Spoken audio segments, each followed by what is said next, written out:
ఒకసారి కైలాసంలో మహర్షులు దేవతలు అంతా చేరి పరమశివుడికి నమస్కరించారు. ఆ సమయంలో ఆదిశేషుడు శివుని శిరస్సుపై నాగరూపంలో ఉన్నాడు. అందరూ శివుని పాదాలకు వంగుతున్నారని చూసి ఆదిశేషుడి మనసులో అహంకారం పుట్టింది. అందరూ పాదాలకు నమస్కరిస్తే నేను మాత్రం శిరస్సుపై ఉన్నాను, ఇదే నా గొప్పతనం అని కలచాడు. ఆ క్షణమే శివుడు ఆ భావాన్ని గ్రహించాడు.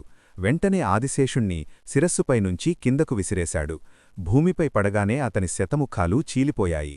బాధతో పశ్చాత్తాపంతో ఆదిశేషుడు విలపించాడు. కాని శివుడు అతన్ని వెంటనే క్షమించలేదు.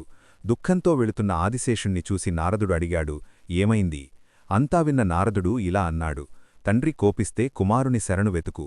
గణపతి కరుణామూర్తి, ఆయన్నాశ్రయిస్తే తప్పకుండా నీకు మార్గం చూపిస్తాడు అని చెప్పి గణపతి షడాక్షరీ మంత్రాన్ని ఉపదేశించాడు.